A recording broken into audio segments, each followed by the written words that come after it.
All right, welcome everyone. Thanks for tuning in to this episode of the Hawaii Retirement Show.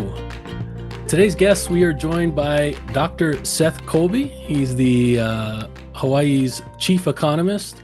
Very excited and appreciate you taking the time here, Seth. I'll turn it over to you right away so you can kind of introduce yourself to the audience.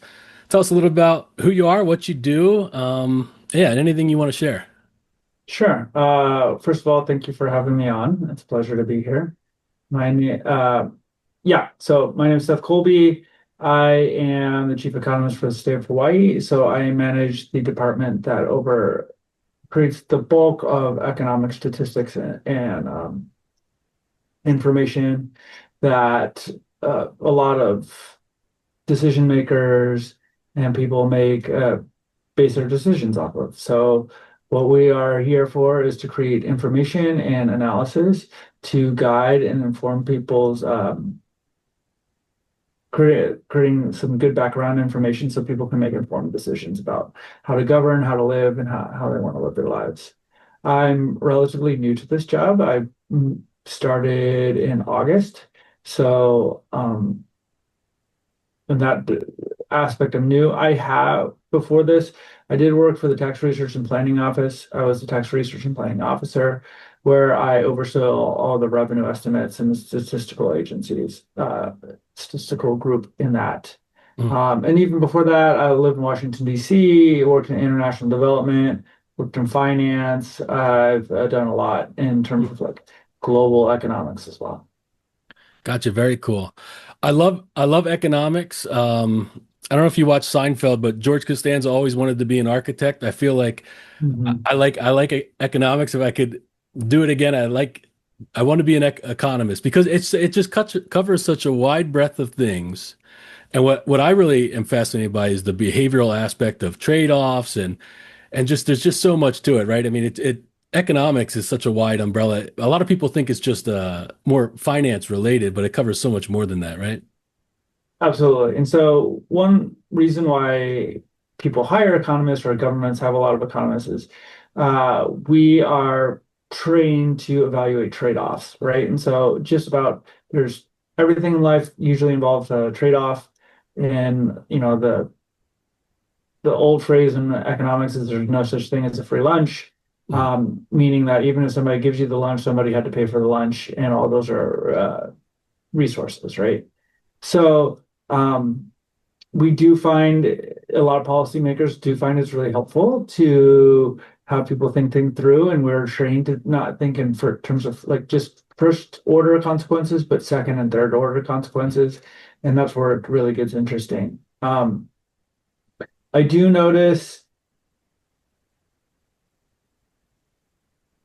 one thing I will say is economics works not because people know economists know a thing about the world, but they're studying people's behavior. So everybody deep down is their own economist, right? So when you walk into a store and you decide which orange juice to buy or whether to buy orange juice or not, you're constantly running intuitively um, these cost proposals and trade-offs and what you want and what has the most value to be. And you're trying to, what we would say, you're maximizing your utility, right? Which Mm. you're trying to get the most for what you want.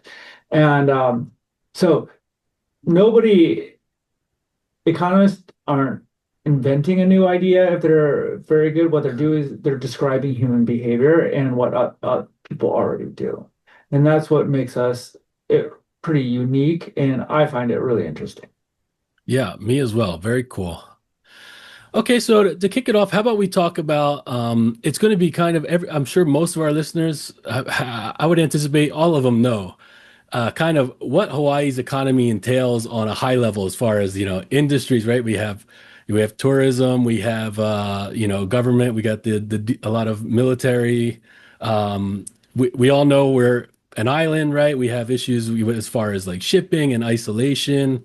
Um, and it's hard to compare us, Hawaii, economically to we're just very unique. But if you want to I'd love to hear it in your words, just kind of, a little 101 talking to somebody who hasn't been to Hawaii, is unfamiliar, but just what makes up Hawaii's economy as far as like industry and driving growth. Sure. The number one industry for sure is tourism. That's our visitor expenditures. That's between 17 and 23% of our GDP. And then there is military. And military is a little different from all local government and even federal government. And that's because it plays a really important role. The reason Hawaii is a state is because of our geostrategic uh, location in the Pacific. If you look at a map of the Pacific, is there's only one place where there's a deep water harbor, and that is Pearl Harbor. And uh, the great, the powerful nations, when it was a lot more in the 1800s, were all very interested in controlling this. The United States ended up with it, and now it is the largest Indocom. It's the largest command center for the U.S. military. One out of 11 people are that live in Oahu are either active military or dependent on those people. There's another 20,000 civilian contractors that work for DoD. So it is a huge part of our economy. And those two aspects of our economy is almost about half. Mm. It's pretty a lot of people in Hawaii are very frustrated by the lack of diversification. However, I would say most islands are not very diversified. So, depending on how you look at it, tourism 17 to 22%. If we would go to Fiji, tourism's 50% of their GDP, and if you look at Caribbean islands, it's much higher. So in a lot of ways, Hawaii, we've a lot of people are frustrated because we compare ourselves to the continental United States, which is probably the most dynamic economy to ever exist on the face of the planet. Mm. And it's hard to compete with those people, right? But like if we compare ourselves to other islands or other island chains, we really hit above our weight. So we're for sure the richest island chain in the world, bar potentially some like tax haven, so a small island that's a tax haven. And relative to our country that we're a part of, we are much closer in terms of our GDP or income per capita. So if you can take for example, the Canary Islands, which are part of Spain, or the Azores, or Okinawa, which is part of Japan, all those people are like kind of tropical islands, a couple thousand miles away from mainland. They usually are like 30 or 40% poorer than the mainland, and we're 12% or 5% poorer than the mainland. So we definitely hit it for an island. We do great for states. We are slightly below average. Well, in terms of income, we're above average, but when you adjust for a cost of living, we're below average. I think that one of the more frustrating things is not what we are, but how we've been doing. And one of the frustrating things to a lot of people in Hawaii is Hawaii used to have a income per capita much higher than the rest of the United States. And so over the last 40 years, we have gotten less of that. So we we were really living off of the druthers of the visitor industry, which was booming until about the 1990s, and that's pretty much leveled off. And the military, which is ebbs and flows, but it's been a constant and a very important constant for Safeway. Gotcha. And you brought it up there, so I want to kind of dive into that a little more, the diversification. So again, you're the expert in the field, but this is my layman's term of how I see it, diversification, right? So there can be a risk when you're too concentrated in a couple industries, I'm assuming, right? But diversification, like how it works and mainly what this podcast talks about is like retirement planning and let's say investments or something. Diversification, oftentimes, it's number one intention isn't like returns or growth. It's to mitigate risk, right? Diversification as a whole, and correct me if I'm wrong as I go along here. Um, the other part of that is kind of going into trade-offs with diversification of industries.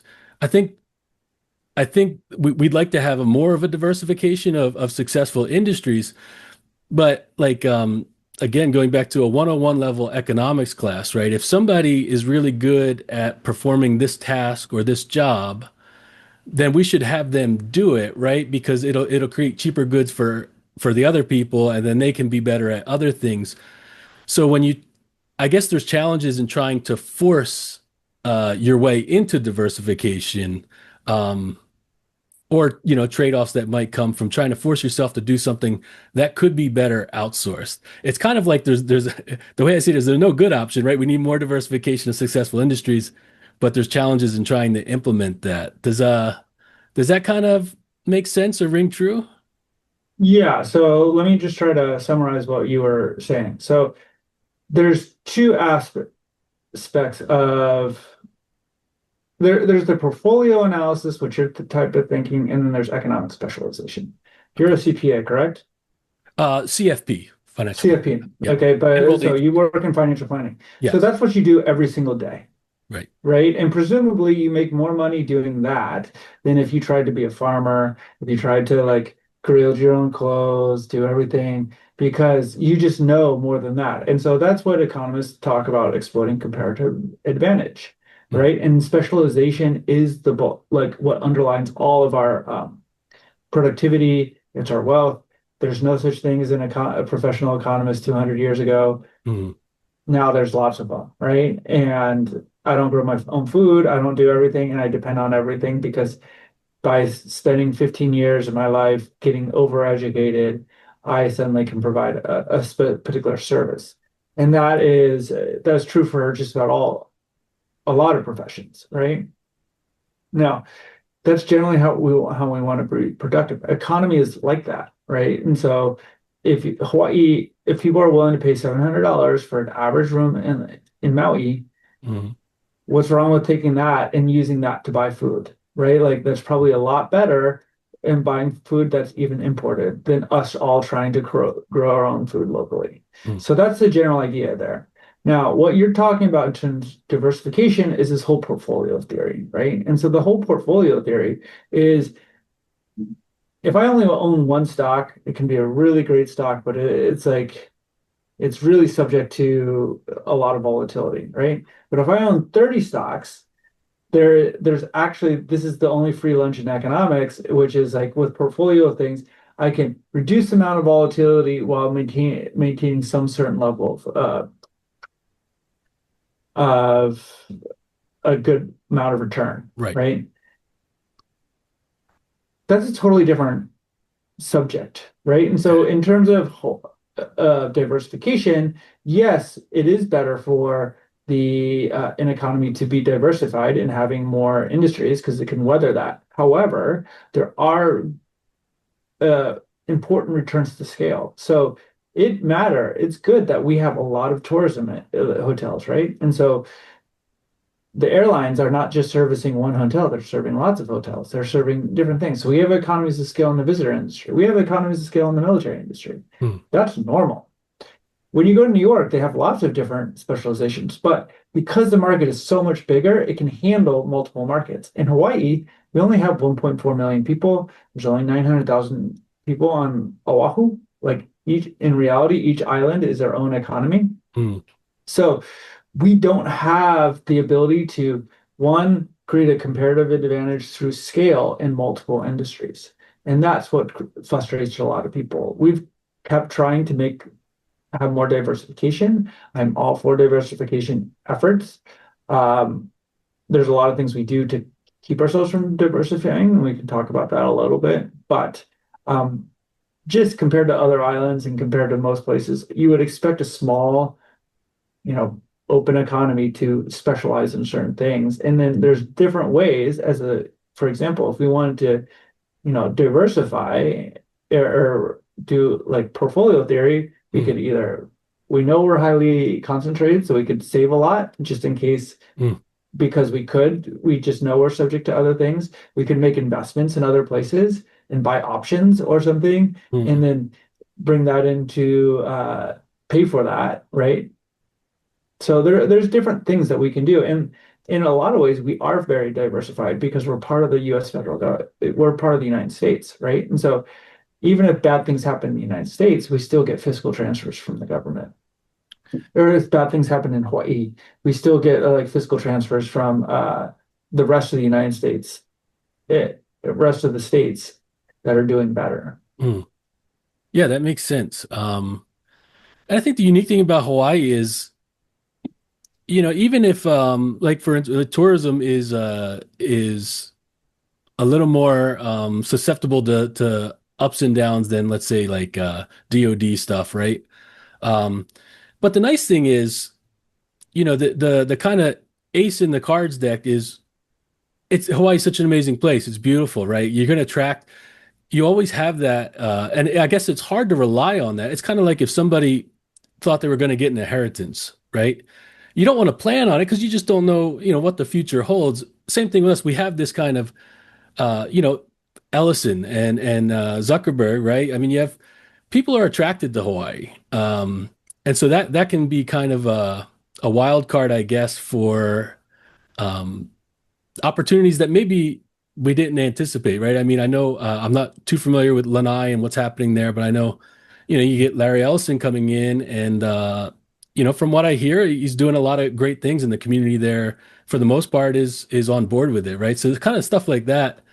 Um, it's hard for us to deal with, and I like what you said too about a lot of times we get Oahu centric mindset here, but our neighbor islands are just so different economically, right? I mean, look at Big Island, the agricultural and the whatever it might be, the opportunities there are way different than here in Hawaii, right? Mm. All right.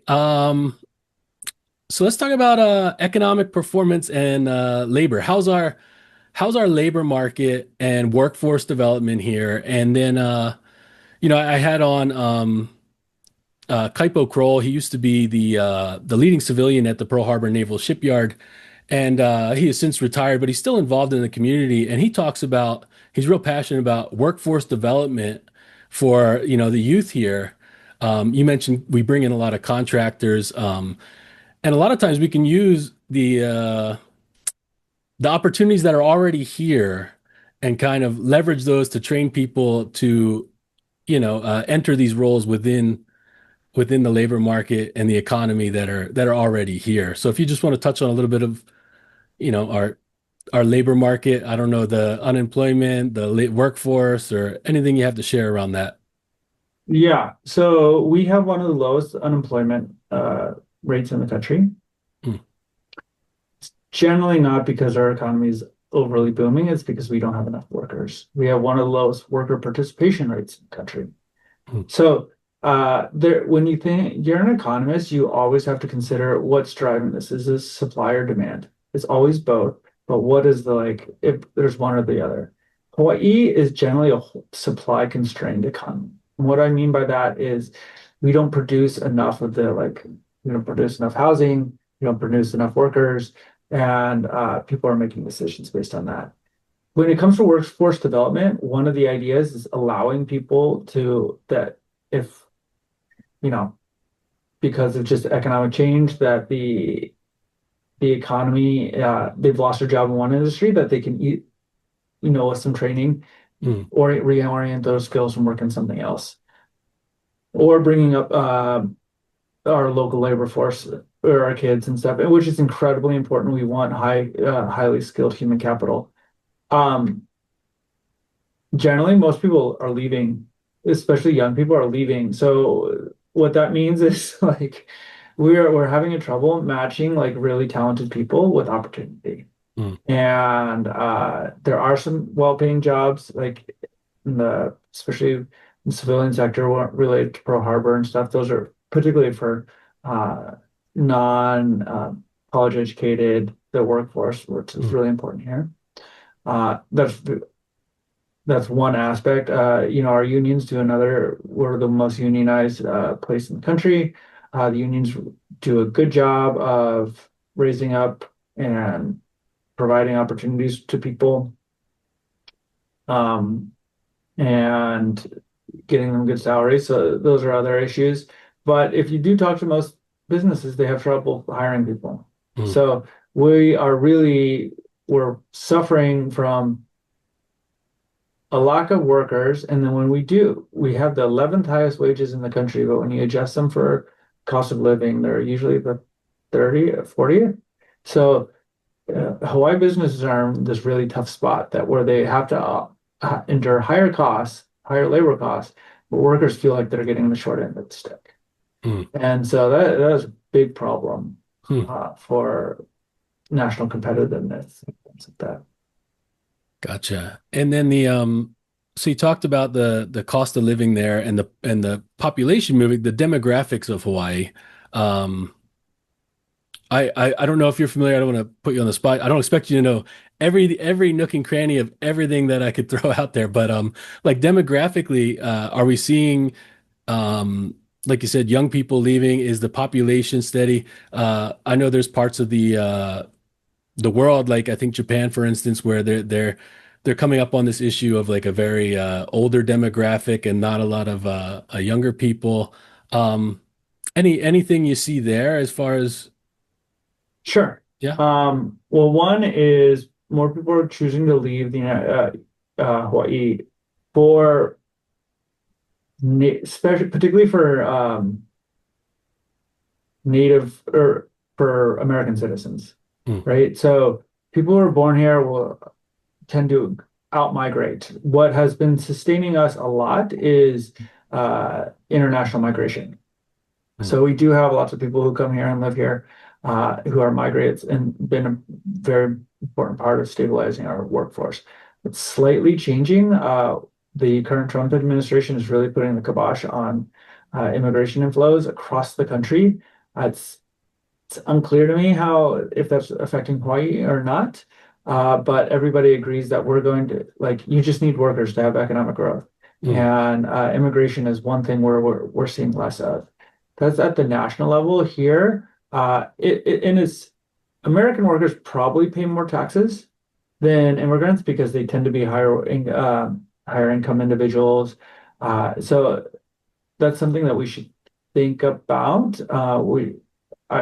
From my perspective, welcoming people who are hardworking people that want to incorporate themselves into our economy is always helpful and welcome. But not everybody sees it that way, right? And so that's one thing that we have to contend with in terms of, there the demographic issue. I think our fertility rate is slightly higher than the national average, but most U.S. born national that the U.S. average is 1.6 kids for every female, which is below replacement.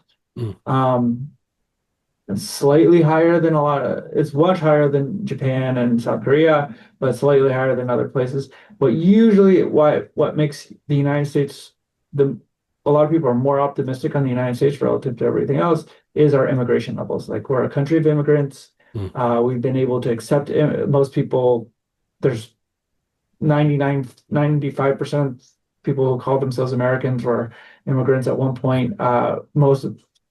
Even on both sides of the political aisle, people still pride themselves on being an immigrant nation. Like how that happens and the long-term prospect of that, it means different things to different people.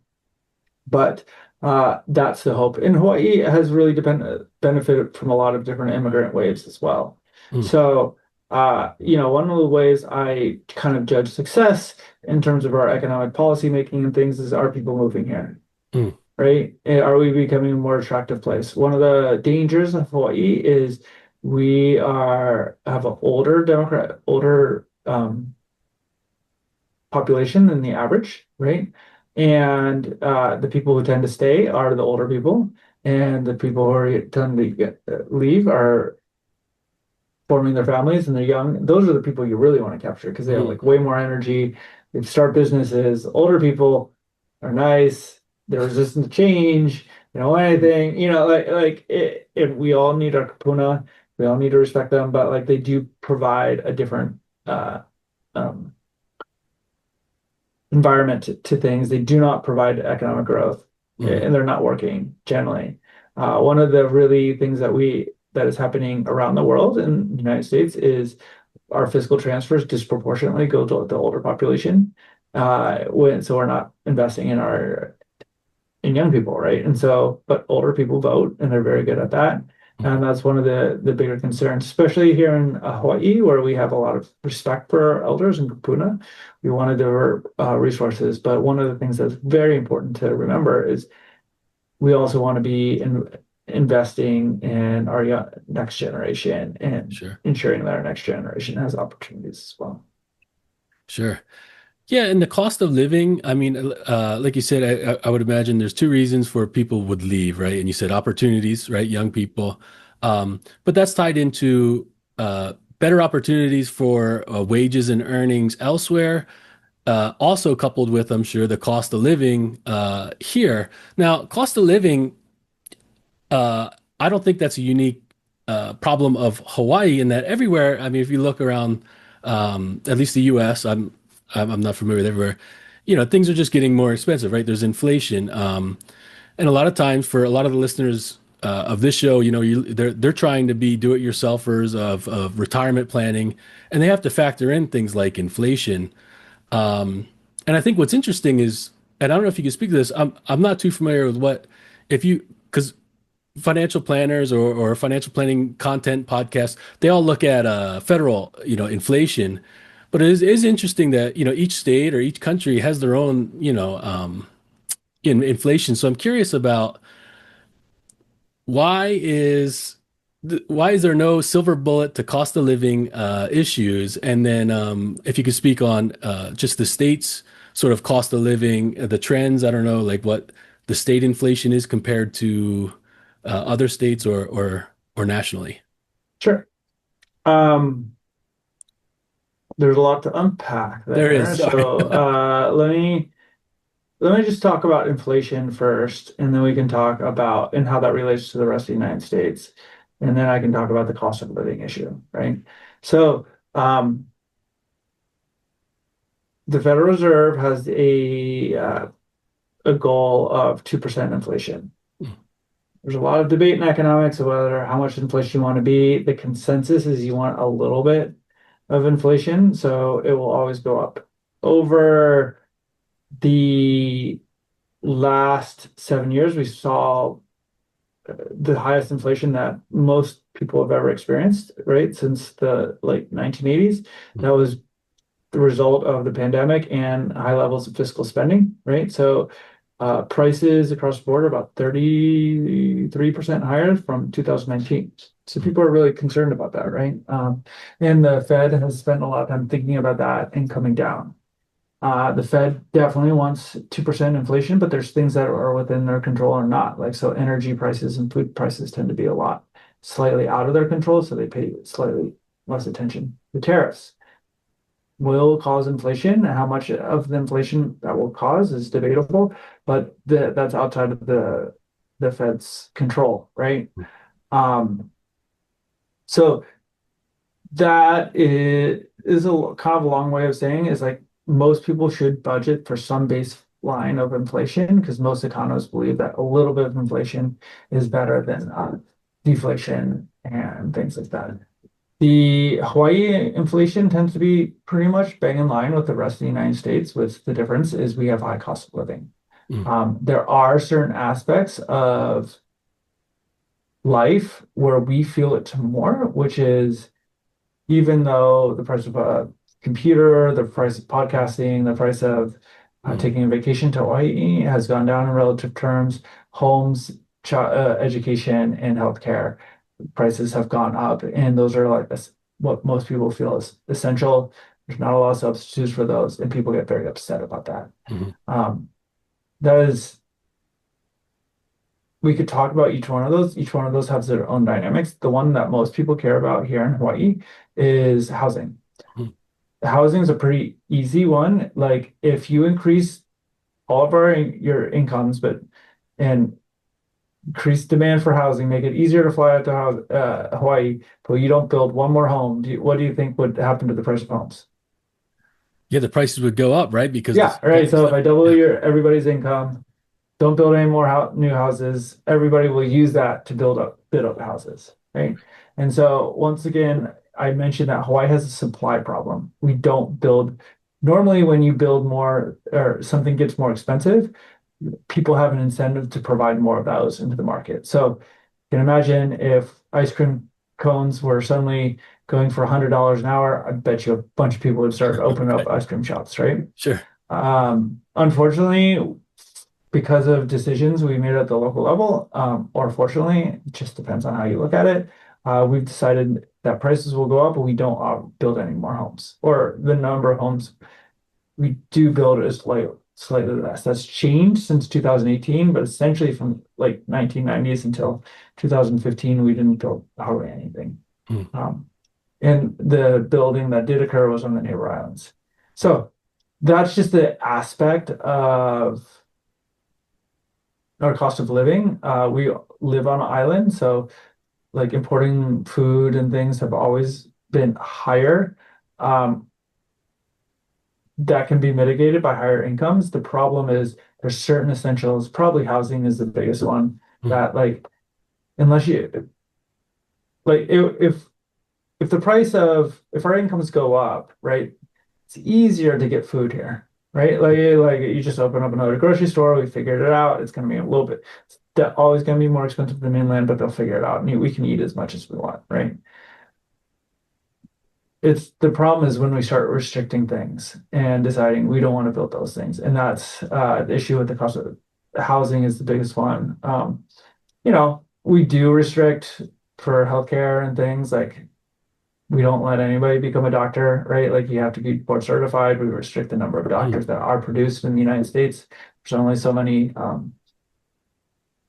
spots in medical schools. We could triple the amount of medical schools, but we don't do, doctors don't want you to do that, right? Hmm. So there's lots of things we could do to bring down healthcare costs. So, Right, right. so we're automatically creating some supply bottlenecks as well. Hmm. Yeah, and I guess yeah, it's interesting that again it's kind of this discussion going back to trade-offs. Like you mentioned, we can just build more houses, but there's a trade-off there because and rightfully so. Like I'm, I love our national parks. I'm an environmentalist. I love going to the beach. I love hiking, and development kind of impedes on some of that, right? And now, there's I'm sure a large cohort that wants to kind of throw cold water on any new development, maybe in the name of environmental reasons, maybe in the name of whatever it might be. And that's just a hard hurdle to get over because you're always going to have um, differing opinions and priorities, right? That's absolutely right. So nobody is arguing that anything is we could be costless. Like even if we double them out. I mean, we know how to build more housing. You just build a second floor. If everybody built one more floor, we doubled the amount of housing in Hawaii, Right. and we just made it duplexes. So, and that's not a hellscape. I've lived in Washington, D.C. and a duplex. It's fine. But that takes community coordination, right? And so people are right to be concerned about the environment and the traffic and things like that. But you know, I've been to Europe. Europe's way more densely populated than the United States. They have a pretty good environmental track record, right? So there's nothing to say that you can't have good environmental stewardship in a slightly higher population.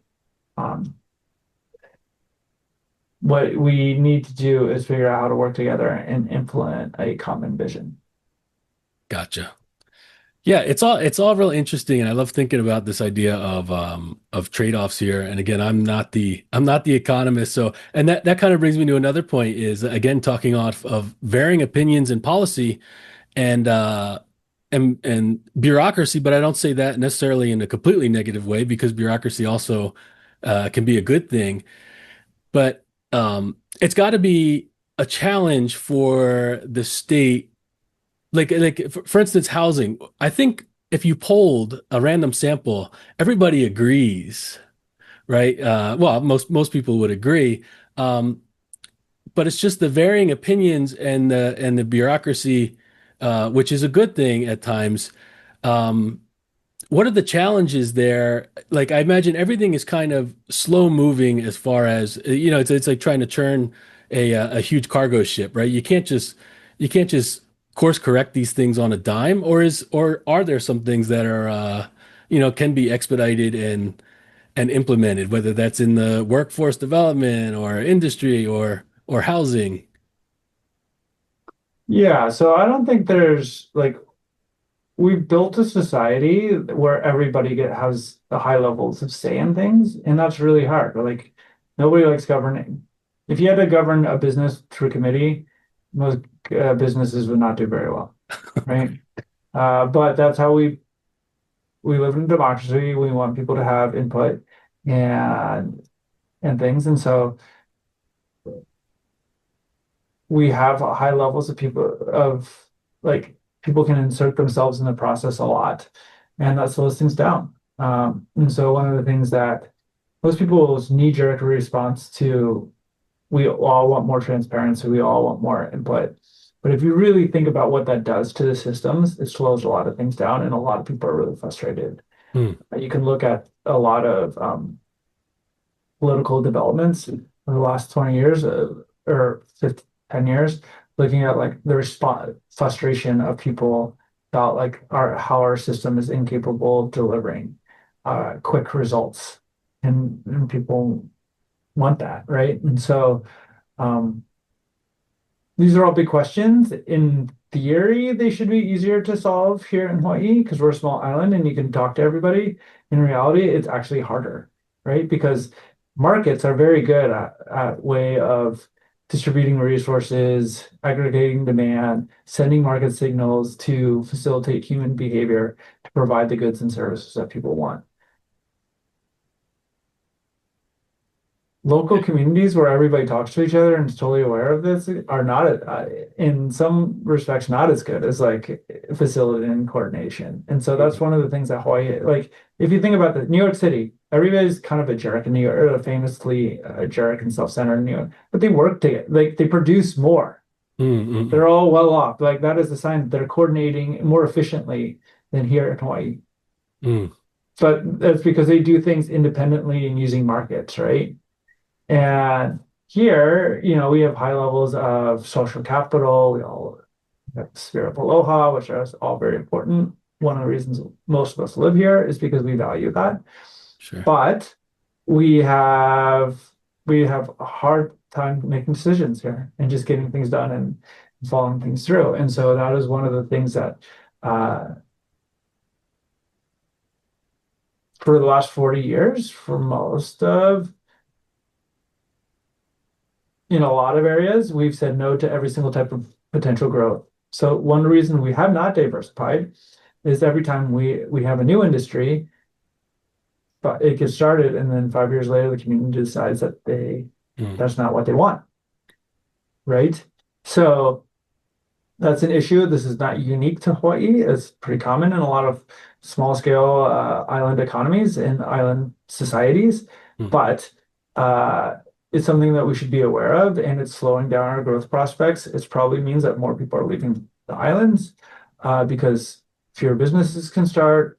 There's fewer economic opportunities uh, that will ultimately feed into less tax revenue, which will create a strain on our pension system, which will mean that we will be able to invest even less in our needy population and our kids. So this is all really people should be very aware that when they say no to every single project, they're really clamping the opportunities and really the future of our state really depends on some level of growth. And so Mm. we have to decide how we're going to grow together collectively. That means we express our values. Doesn't mean we have to say yes to everything and sell our souls, but we have to say yes to some things. Mm. Yeah.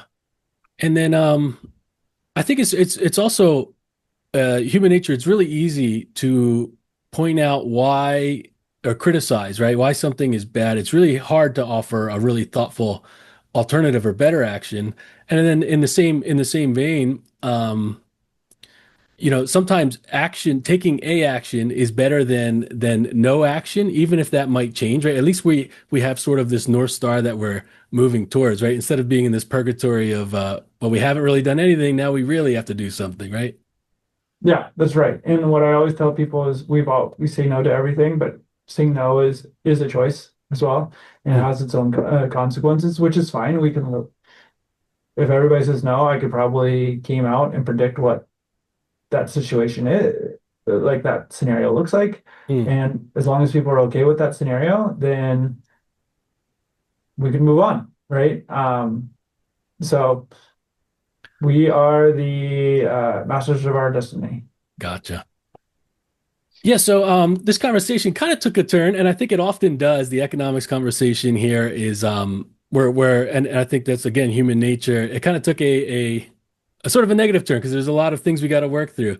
But let's be optimistic because my human nature, I like to be a perpetual optimist, right? So I don't know if you can touch on any recent trends or where we're heading, and and some of the yeah some of the really just great aspects that'll get people in that optimistic mood, as opposed to we got to do this or how come this isn't and cost of living, right? Yeah. Well, first of all, like I said in my previous point, congratulations. You've elected to live on the most prosperous and richest island chain in the world. Right. So you're lucky that way. You're part of a larger economic market that is producing wealth in the most innovative place on the face of the planet. So in potentially all history. So what happens in California, what happens in New York does trickle down to here, and we get some of those benefits. We have some of the happiest people. We have some of the longest lifespans in the country, lowest levels of crime. So there's a lot of good things here, and we do have, you know, you could argue that like one of the big problems that we're facing as a nation is like this kind of like this North Star, the spiritual aspect of things. And here in Hawaii, we have the spirit of aloha. So it means different things to different people, but most people kind of recognize it. And we can use that to determine where we want to go and how we want to deal with one another and use those as guidelines to figure out where we want to go. I would also say that people have been really frustrated, and the frustration is a positive, right? The fact that people are recognizing that all these problems are going on simultaneously means that people in the legislature, people in senior political leadership, people in the business community, even like labor and stuff, recognizing that things have to change and that they're at a breaking point. And that itself is a huge opportunity to decide about the future that we want to go going forward. Awesome. And I appreciate your time. One last thing before I let you go here, I came across the Hawaii Economic Association. Mhm. And I came across it. There's a lot of great information there, a lot of great content on YouTube and whatnot. Can you tell the listeners a little bit about what that is if they're interested in this kind of stuff to Yeah, see? yeah, great. I'm glad you brought this up. So I am on the chair of the conference committee of the Hawaii Economics Association. The Economics Association is a nonpartisan organization that seeks to be a venue to where people can have big discussions about economic issues facing or issues facing the state of Hawaii, whether that's housing, insurance, um, cost of living. We do a lot on the impact of federal spending on Hawaii, uh, attempts at diversification. So we have events, webinars on a monthly basis, and we have an um, in-depth conference. We really encourage people to come. If you're interested in these questions, the most important thing for us is to be in the room or be part of the conversation because we want you to be in part of the conversation and learn. So you guys, we're all part of the same community, so we can all work together and think about how we want to organize and be the state that we want to be. So if you're interested, I will go to hawaiieconomicsassociation.org, Okay. or just Google Hawaii Economics Association and we can sign you up there. Yeah, I'll make sure to put a link to that too in the show notes. Uh, And if anybody's interested in what I say, I also have like a personal Substack account yes. that it's called Transcendental Pragmatism, where I write about economics, philosophy, and spiritual things. So people can look that up as well.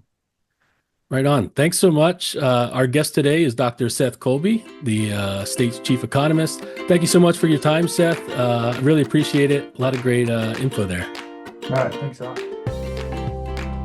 The opinions and statements presented on this show are for general information only and are not intended to provide specific advice or recommendations. Never make any investment or financial decisions based on information offered on this show without first consulting your financial, legal, or tax advisor. All economic and performance information mentioned on the show is historical in nature and is not indicative of any future results. All indices mentioned on this show are unmanaged and cannot be invested in directly. All information is believed to be from reliable sources. However, we make no representation as to its completeness or accuracy. Lastly, all opinions expressed by Jason Katita and any guests on the show are solely their own opinions and do not reflect the opinions of or are endorsed by ToBA Financial. For Jason Katita, investment advisory services are offered through ToBA Financial LLC, a registered investment advisor offering advisory services in the state of Hawaii and in other jurisdictions where exempt from registration.